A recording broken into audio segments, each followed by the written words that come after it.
Well, speaking of amazing coaches, you guys ready for the JJ Redick era of the Lakers? Let's go. Of the Welcome Lakers. to LA. He has a trophy case and he only keeps his major trophies. Somebody asked him one time, like, where do you keep the rest of the trophies from your PGA tour?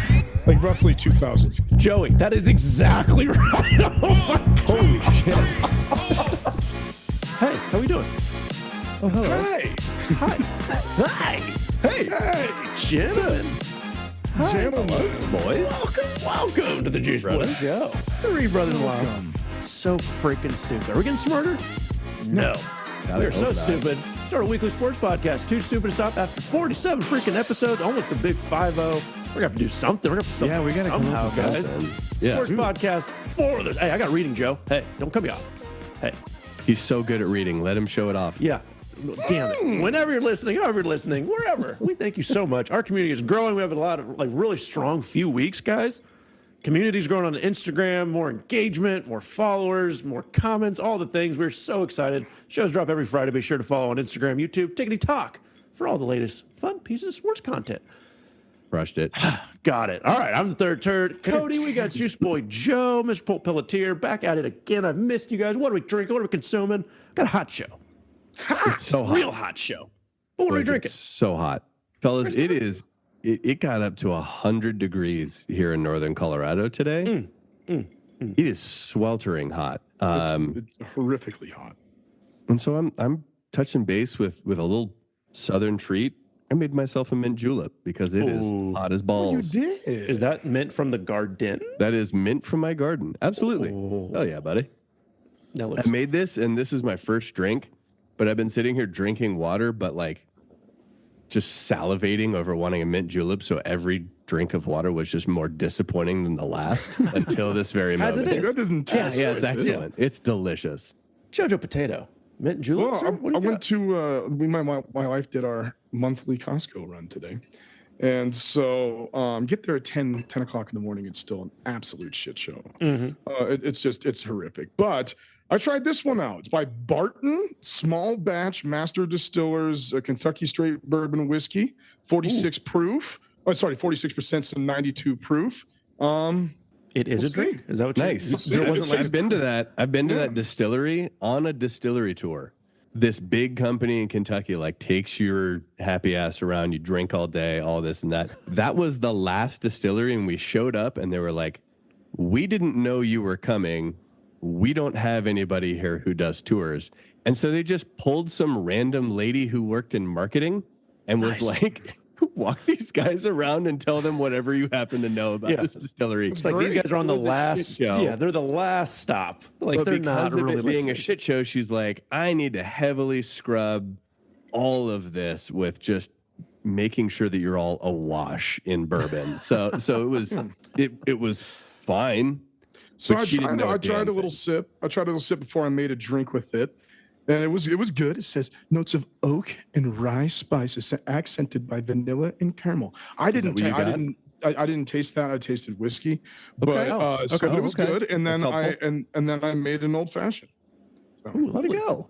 I have remember that bullet old fashioned mix we got? I think last Christmas. I had a little bit left. No way. How Is was that that still possible? good? I didn't you realize hold as on if to it's these still things? good. I don't know.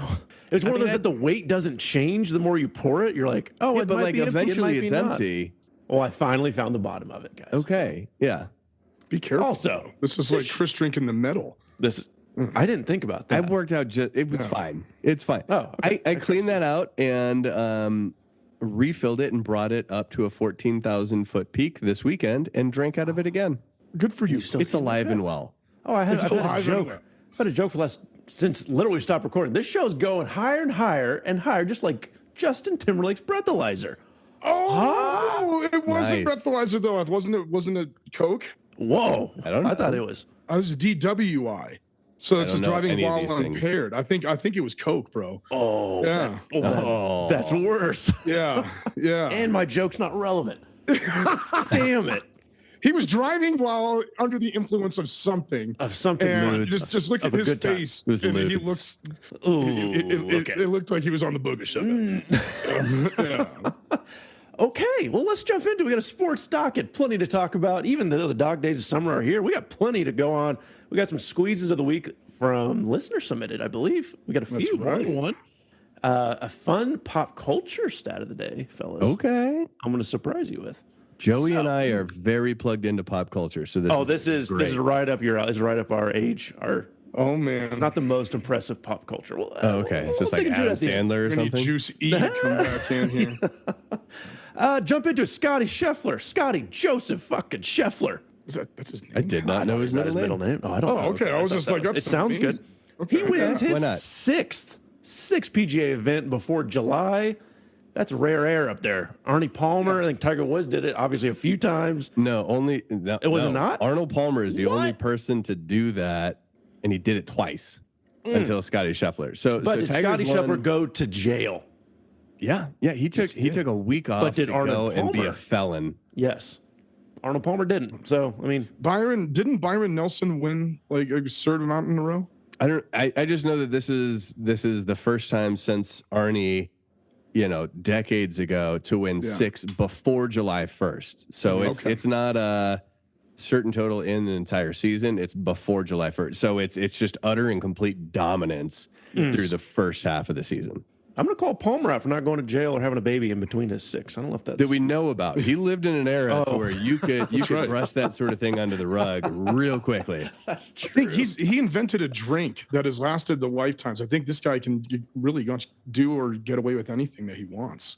You're saying he mixes tea and lemonade and he can avoid jail and impregnating Did you do women? it? Did you do I that? didn't make it up. Are you calling me out for? Yeah, that's what I was saying. No, that's an incredible creation. But that means he can just not go to jail. Like he just has a free pass. You'll get in the game one Monopoly? get out of jail free card if you invent a drink, according to Joey. That's if it's a good one. Yeah. Okay. Yeah. What a dumb side tangent. That was beautiful. Chris, tell us about it. What do you know? What do you know about the 60s? I mean, didn't we just cover it? I mean, Scottie has been on fire. The man won another major with the Masters earlier this year. He just won the Travelers. Really, his only crappy outing was the U.S. Open. Mm-hmm. Yeah, incredible. He barely made the cut there, but outside of that, I think he's only been over par one time, like one single round the entire rest of the season. I mean, he's putting together a run that, could rival Tiger in 2000. Like, it really is. It's incredible. It's unbelievable. He's setting records, or tying records rather, that Arnold Palmer set back in the 60s. Unbelievable. Yeah. No, I don't believe it. I keep seeing him just mature and grow, and I keep thinking he's like 38 years old. He's an old school athlete looking fella. But he looks like he's a Bob Burgers character. Isn't he like 27 years old? I think he just turned 28. He turned 28. Okay. I did see this online. He had his birthday at the course during the Travelers Championship, and some of his fans were waiting outside. And so he literally went and gave his birthday cake to them. He's like, I had one slice, and there's like a picture. There's one single slice out of it. Happy birthday, Scottie. He gives it to these kids and then goes and signs all their hats.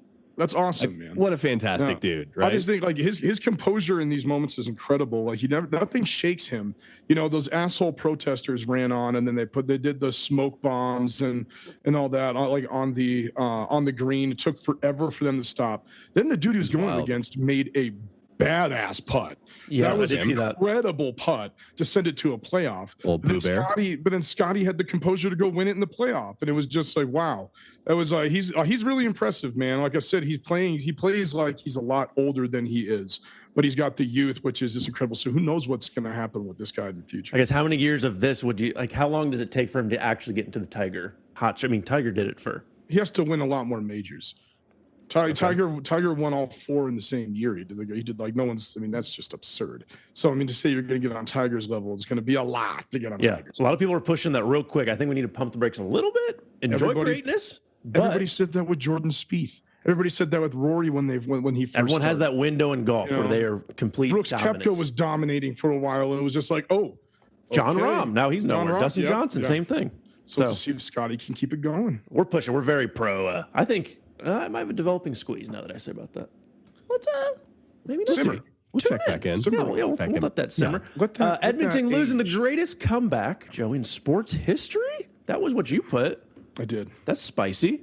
I did put that on there. Is it the greatest comeback in Some. sports history? If they don't, No, it says they lost the Yeah. chance at the greatest comeback in sports history. Okay. They're losing that opportunity. So, listeners, they went down 3-0 and looked absolutely terrible. They talking about the NHL finals. Sorry, Stanley Yes, Cup. For sorry. anyone not, yeah. No, listener, knows. that is the Edmonton Oilers. They went down 3-0 against the Florida Panthers. Now, I don't want to be besmirch the Panthers too much. They're a fun team. I like Matthew Tkachuk a lot, but I just don't like Florida hockey.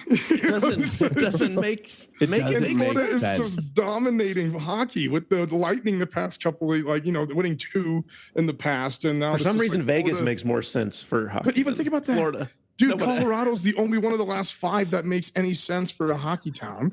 You had the Lightning twice, Colorado, then Vegas, now Florida. It's like, what is going on? Anyway, so they were down 3-0, and Edmonton just didn't look good. They put up one little fighting chance in the end of game 3, but still lost. Then they come out and absolutely dismantle the Florida Panthers in 3 consecutive games. Connor McDavid goes on one of the greatest hot streaks, which might pop up here in a little bit.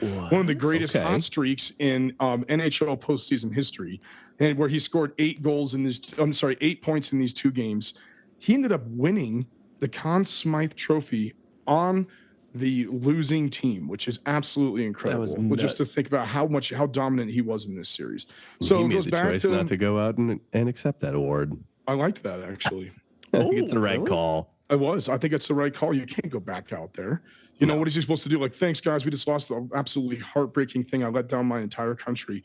No, I'm not going to go out there and take that in the loss. It's a very nice honor, but he doesn't need to go out there and accept it. Yeah. You know, and I think it was more fitting for the crowd to acknowledge Bobrovsky because they would have booed him.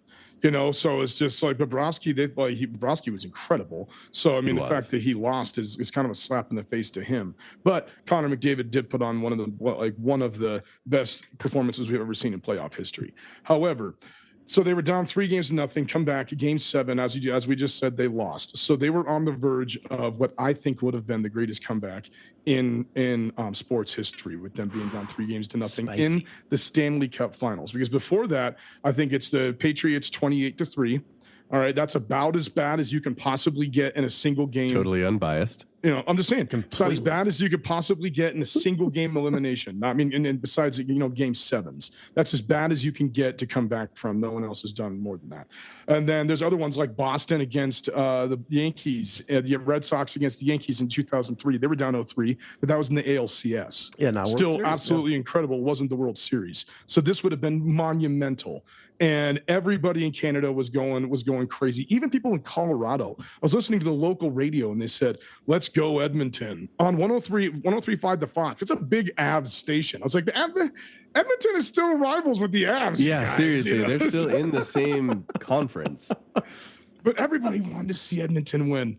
And they had a great game. They let up an early goal and they responded quickly, and then let up just a bullshit right off the shoulder into the side, and then Florida's defense to shut them down. Bobrovsky did a great job. I heard something cool. Florida earned that. I mean, that was incredible. The coach needs to get mad props. He knew how unbelievably upset the team was and how they were just mentally drained and physically drained after losing 3 in a row, after being up 3 in a row. So he didn't hold practice the day before that game and told them all just to go out and do whatever they wanted. So they all went with their families. But Bobrovsky went to the ocean, went swimming in the ocean with his kids, and it was and Tkachuk was saying he hung out with his dad and his brother and just getting ready for this, just had a family day. So they came back just rejuvenated and better. I was like, that was pretty ballsy, but I think that was a pretty good Extremely. call. It's just like they It's the old Andy Reid bye week. Just give them the whole week off. Like they'll come back more mentally tough, more rejuvenated, refreshed. Yeah, it's a ballsy call. It's a ballsy call, but you think about it. That's the last game of the season. Do you really need to be practicing? What fine-tuned things you can be working? Yeah, at that We've got point, it covered, right? Yeah, if you don't want it at that point, what are we fair. even doing here? It was game 287. They said the longest NHL season ever. So, okay, Jeez. I think you've had enough practice. I think you know what you're going to do. Didn't they say Yeah. it was like the 1400th game in the NHL season this year? Yeah, because it was like something like the 287th whatever day. Yeah. something. Yeah. A lot of hockey. Yeah. Well, speaking of amazing coaches, you guys ready for the JJ Redick era of the Lakers? Let's go. Of the Welcome Lakers. to LA. Let's do it. Let us break down old JJ Redick's resume, shall we? Amazing college player, really good, solid NBA career, multiple teams, great 3-point threat. Coached his 4th grade son's basketball team. He did. Yeah, he did. Has a podcast like us. So, guys, we might be on the career path to an NBA coaching. I coach higher than 4th graders. All 3 of us, Christopher. Yep. Who's going to get one it? brain. Who's going to get it? One No, of it's us. all of us. No, we're a package deal. I thought we signed on the dotted line All on 3 episode of us 1. Yeah. Are one coach. Yes. Fantastic. That'll go great. So he finds Mr. Hurley said no to the dream offer from the Lakers. And so sloppy second, JJ Redick coming in. He did make it to the top of the ESPN booth very quickly after they canned some people. He did that for about 15 seconds and now coaches LeBron James and Anthony Davis. Don't let that seat get cold. What the hell happened there? Well, he was a lot more enjoyable to listen to than Mark Jackson. I could tell you that. Oh my God, Mark Jackson was just awful. He was done. All right, but anyway, so he was done. So what happened here? LeBron got his podcast buddy. That's what happened here. And I don't really know that there's much more you can say about that. There is nothing that he has done to this point to prove that he can coach anybody at this level. Maybe he's a good analyst. Sure, he is. But I mean, it's the same thing that happened with Steve Nash a couple of years ago when he's had the hothead star players, my 3 most hated players in the NBA, on the same team at the same time. Was saying, I remember even Kyrie Irving said, "Yeah, well, Steve's the coach.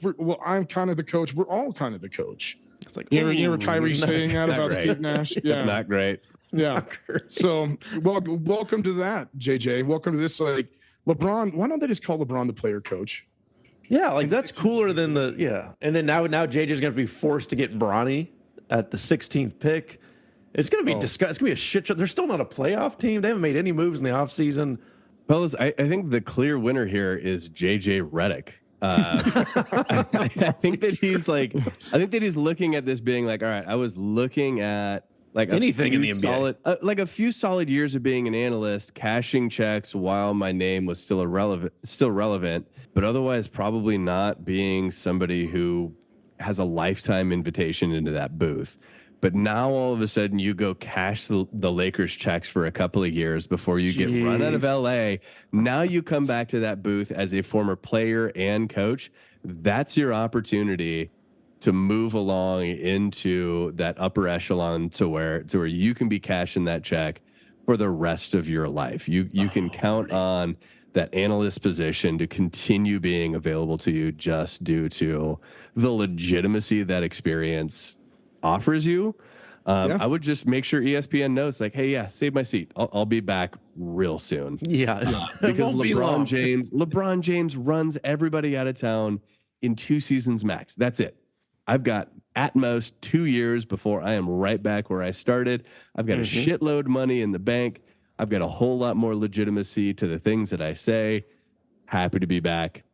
Happy to have my career path carved out for the rest of my life. JJ Redick just walked his way into a disaster situation because of what you said about he has to draft Bronny. Now, I heard an interesting take today by Bill Simmons. And Bill Simmons said the Celtics had the 30th pick in the draft. Take Bronny at 30 if you're the Celtics. He said Bronny as the name is a bargaining chip. That's a bargaining chip. Then they have to trade for him. It's like such a Danny Ainge move. If they want it so bad, Joey's playing 4D chess. That's right. If they want it so bad, they have to trade for Bronny. So Celtics at 30, the last pick of the first round. Holy shit, that would be amazing. So I want to see it. I want to see that happen, and then just see them clamoring, just trying to figure out, do we have to take Bronny in the first round? Or is somebody going to draft him, and then we have to trade some assets for him? Especially LA to Boston. I think Paul Pierce had the best analogy. JJ Redick is the Instagram model when you see her in real life. Like, as far as coach, because he's an analyst on Instagram. He's an Instagram YouTube guy. Of course you look great. Of course you sound smart. Of course all these things. But now, congratulations, you have to go coach you get to LA edit, Laker. you get to clip down. Yeah, but now all of a sudden you got to go.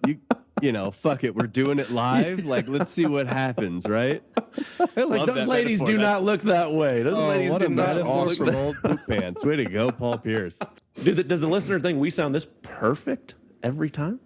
We do. We're the I got only to put ones. a lot of. Oh yeah, I got to put a lot of lipstick on this pig sometimes. No, don't finish. Don't finish that sentence. Sorry. Okay. All right. How are we going to ascend to being one single head coach if you are on the NBA team? Yeah, if you're letting them see how the sausage gets made. That's true. That's true. All right. How about Stephen A? A little Stephen A. love turning down $18 million from ESPN to say, no. I want $25 million. That's the highest. That would be the highest paid ESPN live on air talent. Any thoughts? I mean, good for him. Go and get in a bag potentially, but does he need ESPN? Does he not? Oh, Joey's annoyed, rubbing his eyes. Oh my God. I can't stand. I thought you'd want to Stephen A. talk about Smith. this. I cannot stand. You gotta Stephen give A. him Smith. credit. He thinks he is the shit. Oh, he sure does. He thinks that. But is he for 18 to 25? He thinks that he runs ESPN.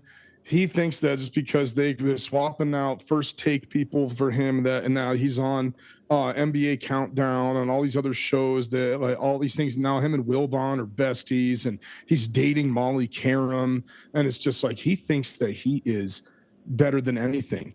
Who the hell does he think he is demanding that kind of money? I mean, it's just like ESPN does not have that kind of money. No, they don't. They do not. They've been cutting everybody. Hey, maybe they do, because McAfee got the bag. So maybe they do. Maybe Stephen A. saying that he's that popular, but he's not. Stephen A. Smith might be popular in the NBA crowd, but the NBA only makes up 16% of the sports market. All right, and the NBA ratings have not been great. I think if you're going to pay him, that's like, Stephen A., you're working every sport. We're trotting you out for everything we got. You got football, basketball. I just don't want to hear him talk about the Cowboys anymore. Oh, no. But the ratings are up. He even talked about rating. They're the number one morning sports show. So he has some leverage, but he has his own podcast now. Is that due to him or just the convenience of throwing on ESPN in the morning? Like, that is a question you should ask him. Yeah. I know what his answer would be. I'm asking you that question. Oh, that's fair. I don't think they get all the airport. I don't think Fox has good programming at that time to compete. I know during the football season, Good Morning Football is like the top one, which is crazy. Mm-hmm. But then at the same time, all Get Up ever does is talk about football. So I guess maybe sometimes they like a little variety, but then all First Take talks about is the Cowboys. And Lakers. They flip-flop the Lakers. That's all they do. The Cowboys and the Lakers every single time. Tony and Wilbon make fun of it on PTI about it. Oh, we have to talk about the Lakers today. Oh, we got to talk about the Cowboys. Well, Charles Barkley's like, they're not even in the playoffs. They're struggling to get into the play-in game. Good thing they got JJ Redick. All right, so we're anti Stephen A. getting paid. All right, we do this about every 10 episodes. ESPN, what's up? Reach out. We're cheap. Hey. You give us a percent. 25 million split between the three of us is significantly less on a per person basis. That's a smart business move. We'll even do the 18 million. I could talk really loud. I could yell in the morning. I could go, Dak Prescott. I could say that the whole time. Okay. And then Jerry Jones. I could do that. Okay. You're crushing it right now. I can tell. Yeah. Let's keep working on that. And then let's wrap up with the NFL lawsuit. A lot going on here, a little more business centric, but Jerry Jones was on the stand, took the oath, and so did Roger Goodell. There's a lawsuit for NFL Sunday Ticket. Yeah. If it gets rejected, then theoretically each team could go get their own streaming package. So the Chiefs could sign up for Netflix for their package. Dude. The Broncos could go to Disney Plus. Each team would, I guess, be willing to go and get their own streaming deal. The Jacksonville Jaguars will be on Fubo. Fubo, whatever the hell it is. Fubo. Yeah. Do you think they would take that? I was like, wait, they're signing a early 2000s clothing brand? They must. The Chargers will get Crackle. But this is a big deal because Goodell and Jerry both took the stand in a courtroom to talk about this. This all comes from a San Fran bar owner saying the NFL is shafting business owners with the NFL Sunday Ticket, price gouging, and increases every year when it doesn't make sense. Any thoughts? That could get Wild West. You talk about Wild West of the college football stuff. This could get that could break the NFL wide open if all of a sudden Sunday Ticket goes away. each of the teams like has their own opportunity. Have at it. I mean, Oh, the Green Bay God. Packers are owned by a collection of Green Bay residents. So all of a So they sudden, can start their own theirs is streaming on. service. All of a sudden, theirs is on like local access television. Like, Or did does the Seahawks start the Seahawks network?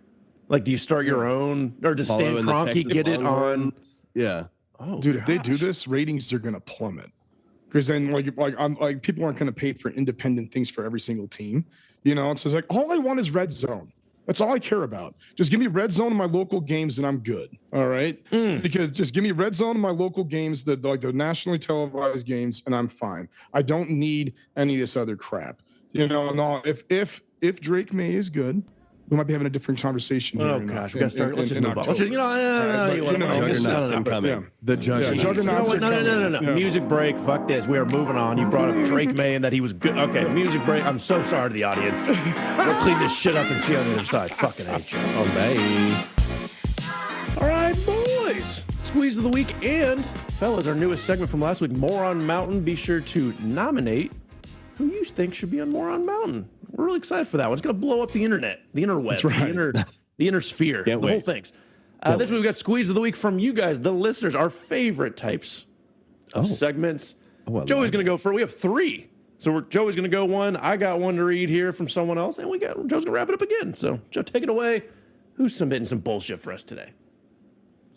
All right. Our first squeeze this week comes from Sheeple Pelletier herself. And if listeners, before we get into this, she wanted me to point out this. That's Mariah. That's Chris's wife, by the way. Sheeple Pelletier. Come on. Yes. So, hey. Oh, hello. Sheeple wanted me to point out this heartbreaker in the U.S. Olympic trials for the 800 meter. If anybody was following this, the 800 meter Watching this Olympic last night. Yeah, the 800 meter Olympic champion. I'm sorry if I get your name wrong, but Athing Mu. Sure. Athing Mu. She got caught up in a tangle and then fell at the qualifying event for the 800 meter. Now she is the just overwhelming favorite to win the gold again. She is now unable to go to Paris and will not be at the Olympics because she fell during qualifying. Okay, so with that being said, Sheepulp's take. In addition to the Caitlin Clark debate in the Olympics, you have to prove yourself to make the Olympic team. It doesn't matter your name or reputation. Even Simone Biles has to go through Olympic trials to perform and earn her spot on the team, even with her being a household name now and everyone knowing she is heads and shoulders above every other female gymnast in the world. Caitlin Clark has not proven herself to be a top WNBA player yet. Why would you expect her to just get a nod for the Olympics when she hasn't earned it yet? All right. Now that's in response to this girl who's previous winner, number 1 favorite in the world to get there. What happens? Goes down in qualifying. She's not going. She has to earn it. She has to get there, and she didn't. So I think that's incredible. And she said, not saying that it's right that this runner didn't make it when she is clearly the top athlete, but this is the process it is, and this is what it is currently. If they change the selection process in the future, who's to say Caitlin wouldn't get it on name recognition alone? There it is. Okay, well, there's a fundamental disconnect between the trials and how the basketball teams are selected, because that's a selection committee. So that's literally handpicked. So she's connecting 2 things that can't connect. So she's wrong, obviously. Wrong. There's not a trial. That's all the more argument you have. Is there's just no basketball is trials. different. That's it. Yeah, basketball is a different setup. What would be You her handpick it. What would be She's her trials saying then? You assemble the teams. If you have a trials for the basketball teams by some weird ass thing, that's fine. But your goal is to put together the best team, the best talent to expand your brand, expand the sport like the Dream Team did. The only reason that basketball was international is because of the Dream Team. That team was handpicked to how are we going to do that? They knew they were going to win all the games. The WNBA team's going to win the gold. We know that. So how can we also make some money, get some more exposure, grow the game, which will ultimately grow the WNBA? It's not a trials thing. If it was trials, that's different. But I feel bad for the girl who's not going to make it. But yes, that is correct. You can't override that because that is the trials. Any other questions? Moving on. Jeez. Oh my Christopher. God. So your base argument is, well, because basketball is its own thing, you don't have to be the best of the best in order to go compete against the best of the best. You just have to be the name that expands the brand. Like, would it not be expansive to the brand of running to have the current world champion competing at the Olympics? Yeah, and you think would that not be an expansion of the brand? So should she automatically get in, even though she didn't prove it in the actual trials where she had the opportunity to prove? You don't think every coach and every Olympic committee person was looking through the fine print to see how the fuck they can get her on the roster? And they're like, no, I guarantee they were. If she was the top person in the world, not how that works. They were. I know that, but it does work the way for basketball. Sorry. That's what they do for basketball is they get to give choose you it. a free TV to watch it from home. We hope you get there next time, but you got to earn that opportunity, just like everybody else on Team USA. But basketball is not that way. There's a disconnect in her argument, and she is wrong. And I guarantee they're trying to get her on somehow. Nope. There's not. Okay. That's why would they not how that works? Why would they not be looking at the fine print? How the hell can we do it? Is there any way to do it? There's got to be some.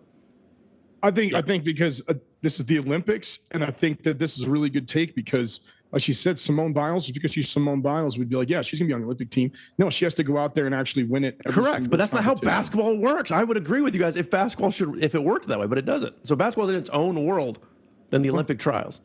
I like the take. Sheep pulp. All right.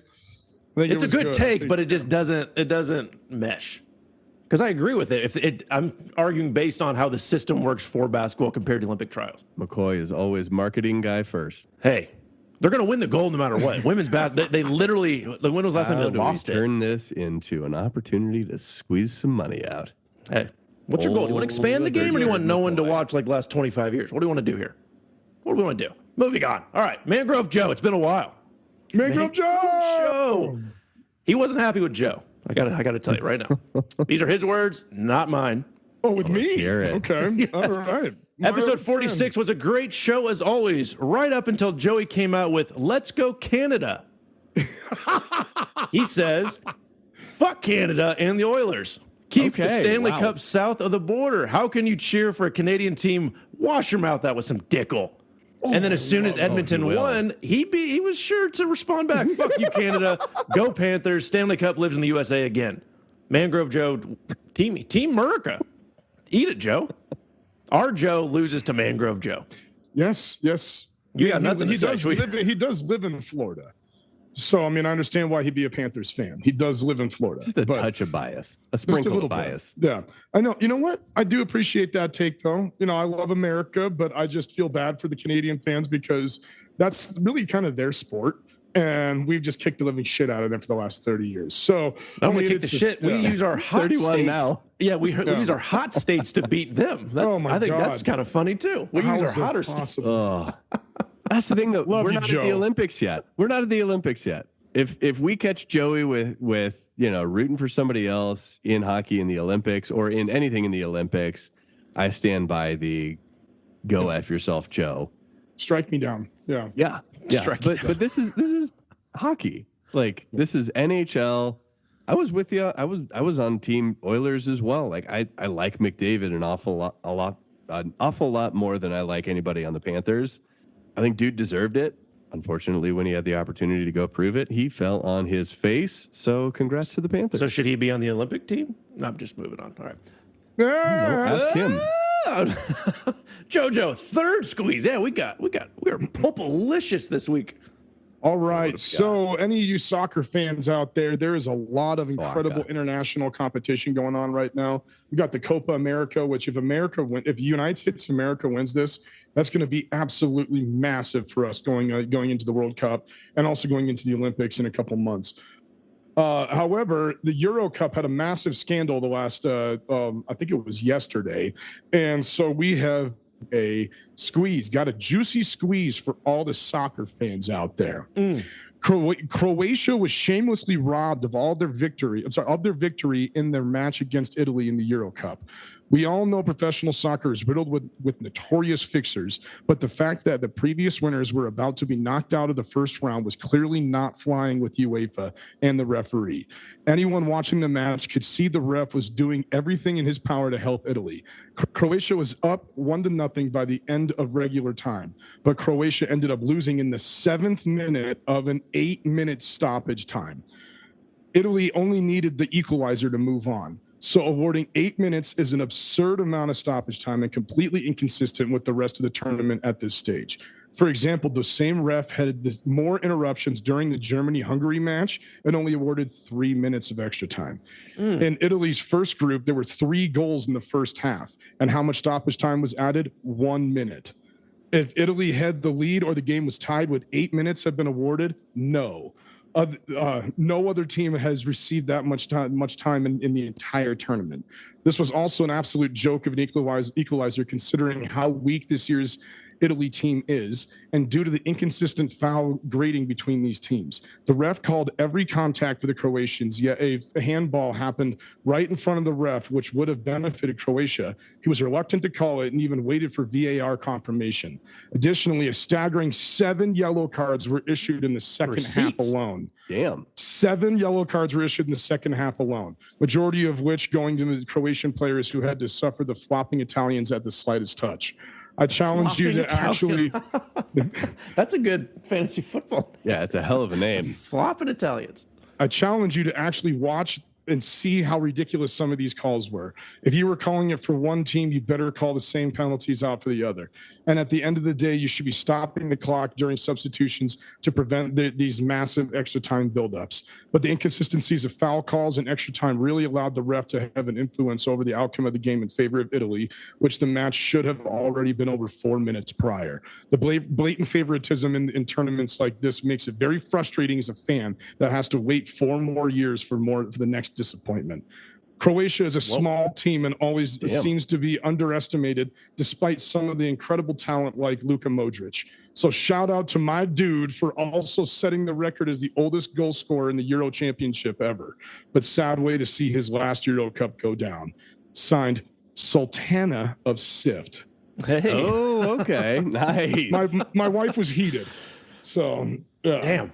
I also think extra time is maybe the dumbest rule in sports. Maybe that should be a That could be a big squeeze. tot. Or a tot? Yeah. I'm just like, what is the dumbest rule? It's just so subjective. No, it's just like, 5 minutes. How do you give 8 minutes when only 1 goal was scored? How do you give 8 minutes? I mean, that's absurd. There was no injuries, so no one was laying down. Nobody got carted off. There was that one moment where they had the VAR, so that might have taken 3 minutes, and then they added 8 minutes on at the end of the game. It was just absurd. And Italy scored in the last, it was in the 97th minute and 30 seconds. So it was last chance shot. It would have been the last shot of the game, and they scored. So as soon as they set the ball in and they kicked it, the ref blew the whistle. The game was over. And all Italy had to do was get a tie. Someone's getting paid. Because Italy won the Euro 4 years ago, and no defending Euro champion has ever not made it to the knockout round. So, baby. And with sports betting just getting more and more ingrained, I'm with her. I think that's she brought the receipts. How can you? Croatia was like plus 330, man. Like Miranda would have made a bunch of money. Oh wow! I'm sorry, Sultana. I wish I had a rebuttal, but fuck extra time. I think that's the maybe dumbest rule. There we go. Soccer fans, reply to that. Extra time stupid. There you go. There we go. That's the take. Extra time stupid, and referees can completely take over games. And I agree. Soccer's corrupt. Oh, there we go. Okay, that'll do it for Squeezes of the Week and Moron Mountain. Joe, if people want to submit their nominees for Moron Mountain or their Squeeze of the Week, how can they do so, friend? Friends, morons, other friends, submit your most outlandish sports takes and your nominations for Moron Mountain. Please also just hit us up with some rebuttals to these takes. Defend it. Soccer fans, if you like extra time, tell me why. By emailing us at juiceboyshow@gmail.com. Or send us a DM on Instagram at juiceboyshow. It has the pulp. We'll read it on the show. Chris. Yes, sir. who's sponsoring today's show. Ugh. All right. Well, sorry in advance, Juice Junkies, but we let old Saudi Simp McCoy say yes to this one.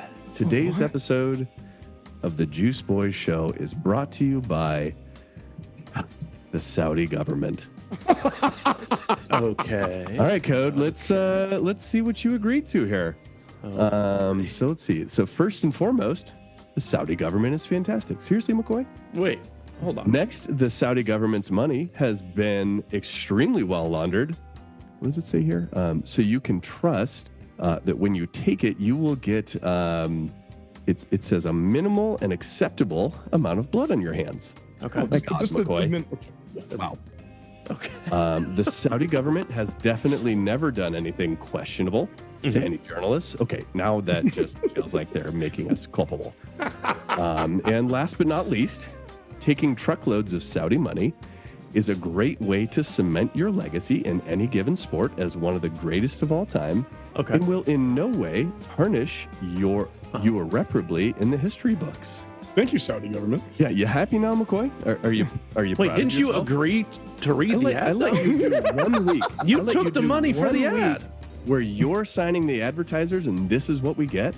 Oh, okay. Cody hope you signed sleep off well on tonight. it. My I God. get Oh, it. my Man. Wow. gosh. Can we get back to the show now? Yeah. Good Lord. Oh my. Who's making the decisions around here? Well, back to the normal fun.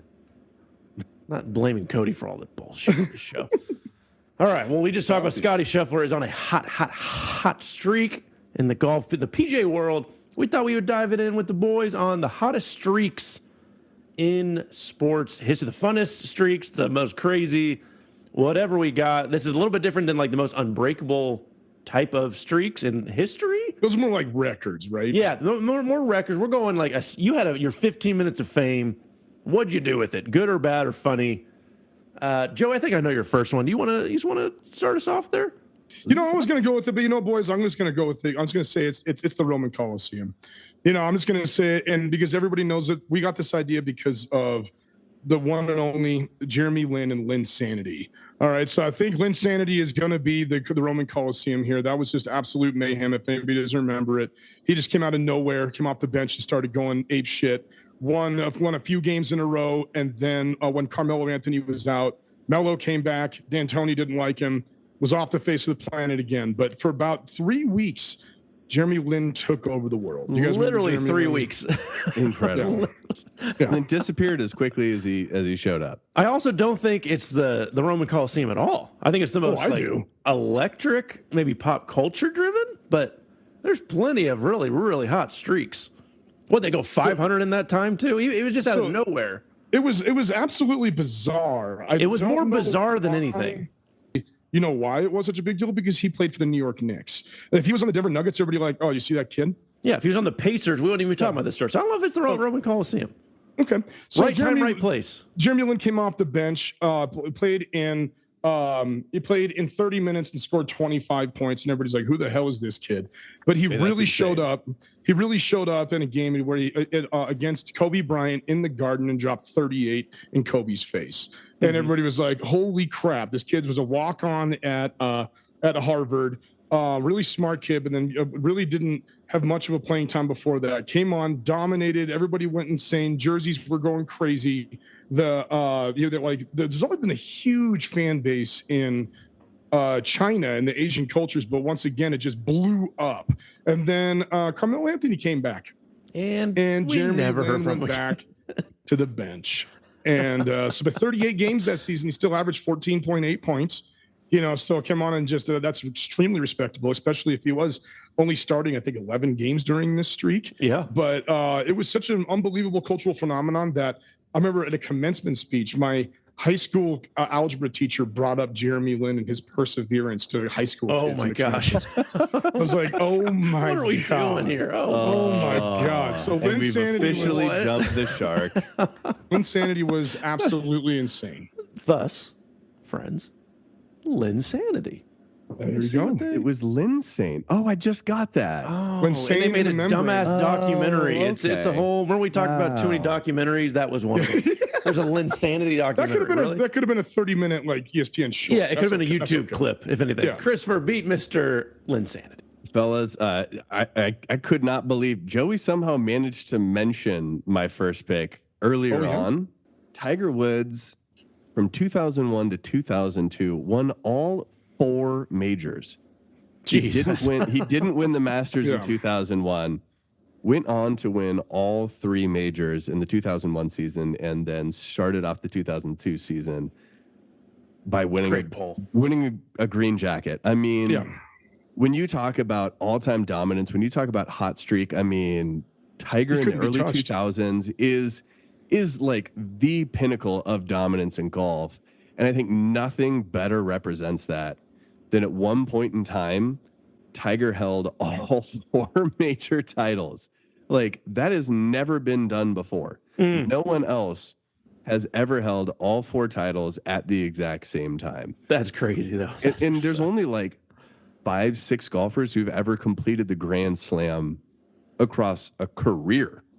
To do it in a 12-month period, I think is something that is a hot streak that cannot and will not ever be replicated. Especially for golf. so- That's yeah, 4 so days as we're- per. Like, that's As a we're lot talking of about golf. Scottie Scheffler's greatness, like I would love to see him, in the conversation around, Nicholas and Arnold Palmer and Tiger Woods, but there will never be an accomplishment quite at that level unless Scottie Scheffler absolutely blows me out of the water by doing the same thing. But there is just no higher tippity top in golf than having all 4 majors at the exact same time. That in Tiger's house, he has a trophy case and he only keeps his major trophies. Somebody asked him one time, like, where do you keep the rest of the trophies from your PGA tour playing days? He's like, I don't know where those went.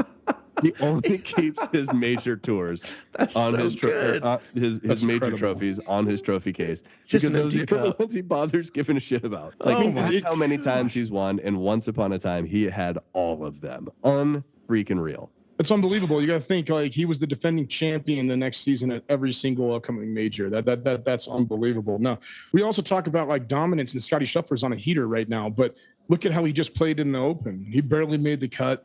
It was not impressive, and that was a major. But then what does he do? Comes back and wins the Travelers. So but Tiger won 4 straight majors, which is just Majors. which is the best in the world and And everything. that's the incredible thing about the majors is each one of them has their own specific style. Each one of them has their own specific brand. It is 4 completely separate versions of golf Yes, great that point. happen at 4 incremental times throughout the season. And to be able to be that level of player to go and be like, you can drop me in any course. It does not matter what type of golf is required.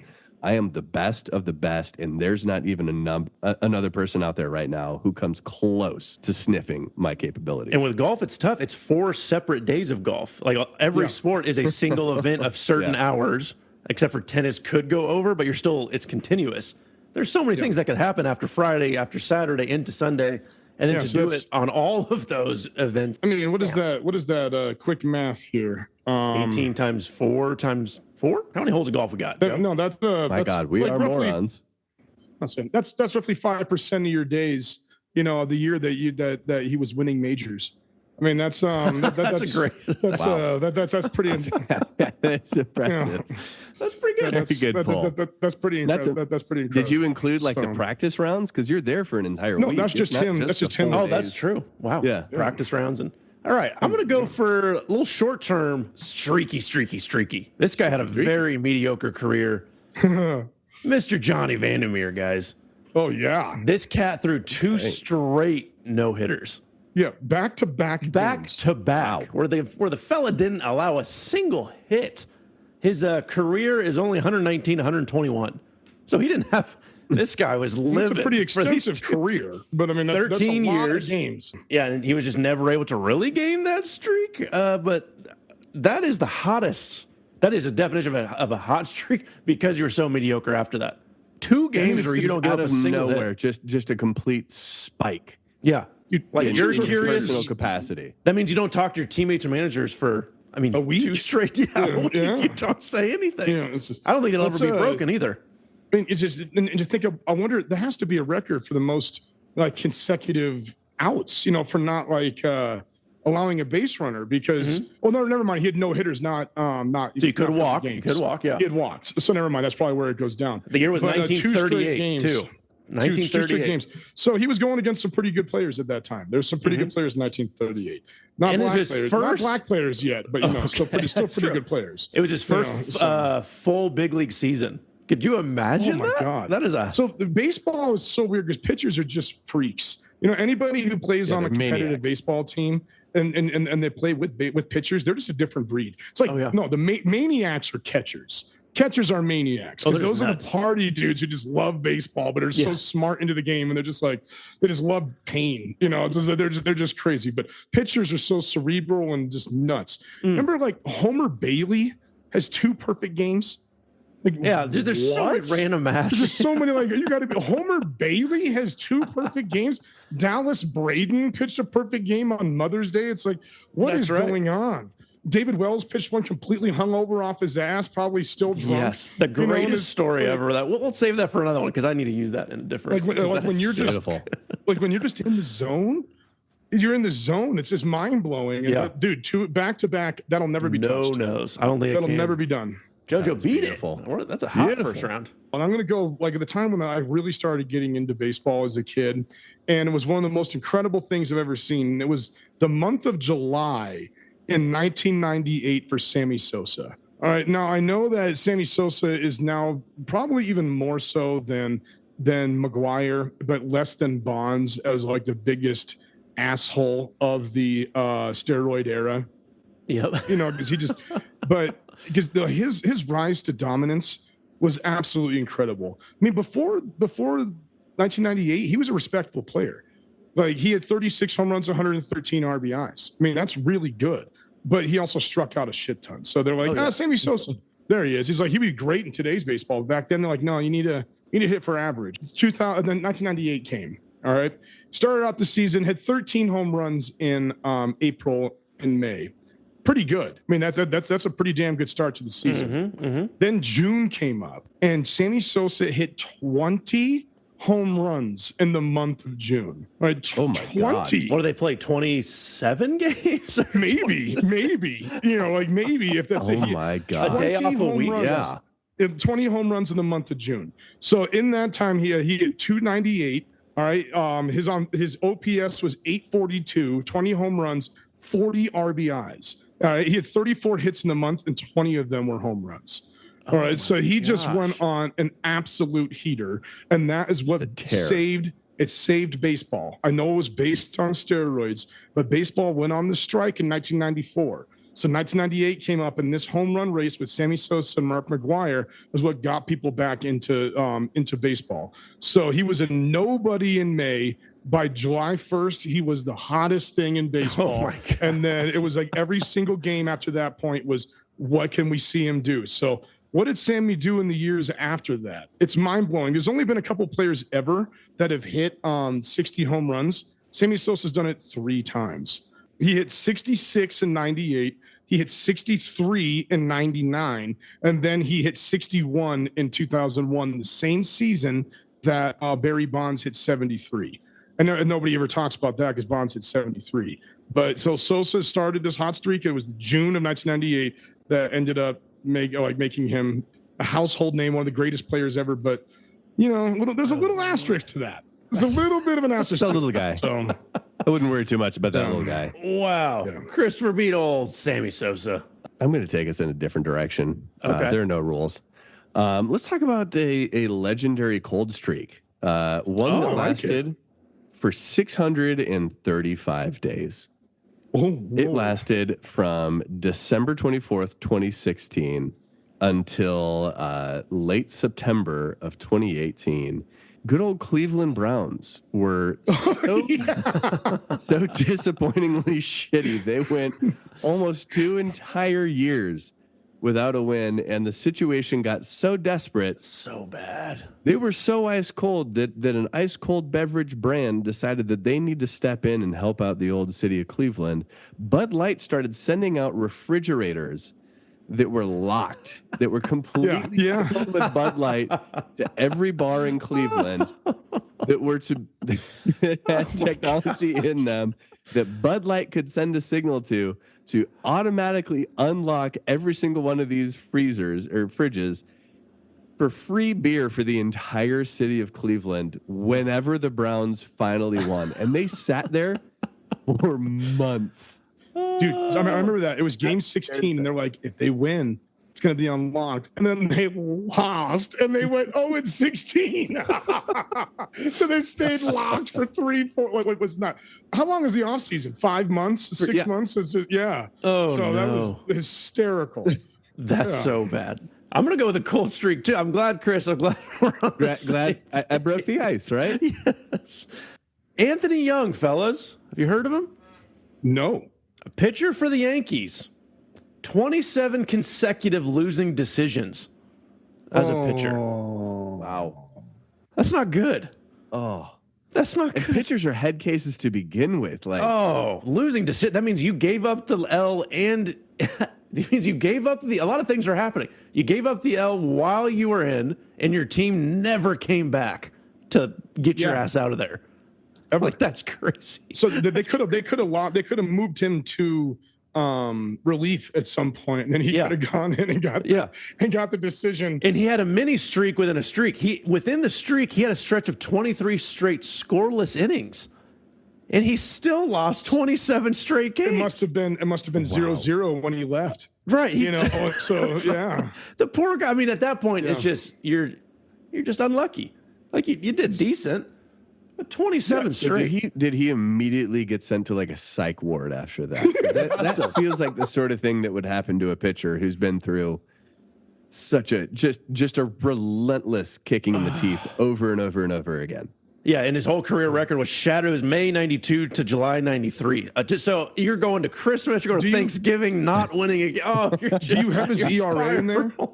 His career ERA was 3.89, so not great, oh my but also God, not how terrible. Is that possible? He'd be the best pitcher in Rockies history with that career ERA. Yeah. I mean, that's absurd. This poor man. Yeah. 3.89? That's why it's a streak. We didn't want unbreakable. We wanted streaks because technically, I mean, how much talent do you need for a otherwise gold fine, it sounds like. Yeah. He was serviceable.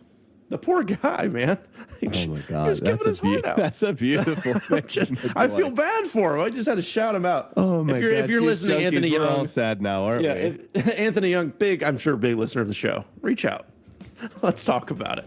Smart. Remember, Juice Junkies, you can listen to the show on all major podcast networks and YouTube. Please follow and rate the show and leave us a review through Apple. We encourage you to follow the YouTube and Spotify channels. Be a friend. Tell a friend. Put up a sticker. Juice Junkies, those stickers are on the way. They're in the mail. I put them in myself. Join our Juice Junkie community. Cody. Oh, wow. That was back to you. saucy. That was throaty. Yeah. Love that. Christopher, my friend, my good friend, my brother-in-law. Hey, who's sponsoring today's pop culture stat of the day? That's right. Fellas, in today's tumultuous economy, you can never be too certain. And if you listen to a lot of podcasts, I know you hear a whole lot about precious metals being the safest bet in this modern age. However, what if I told you, boys, that there is another precious substance that's 4,000 times more valuable than shitty old silver, 50 times more valuable than boring-ass gold? A Juice Boy sticker. That's right, boys. Today's stat of the day is brought to you by American Plutonium Distributors. At a whopping $4,000 per gram, plutonium is your family's path to a safer economic future. Okay. We here at American Plutonium Distributors are the very first direct-to-consumer retailer of ultra-fine weapons-grade plutonium. And it comes in a dazzling case made of glass the Chinese pinky promised us is safely leaded enough to keep you and your family safe.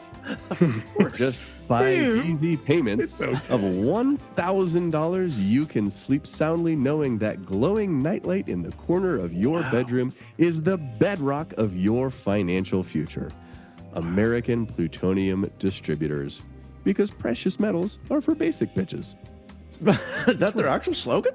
That is, they paid. Did we have any listeners from Iran? Not yet. Okay, good. All right. So we're good still. We're still good. Okay. So we might not want to let this one out. Being sponsored by American Plutonium. Who knows, though? I mean, they could be using a VPN to make us think they're in Colorado. That makes sense. That's fair. Hey, great polls, Chris. Great. You're really out there. You're really stomping the concrete to go get some crushing action. it, boys. Appreciate that. All right, guys. Pop culture stat of the day. When you think pop culture, you think Wheel of Fortune, right?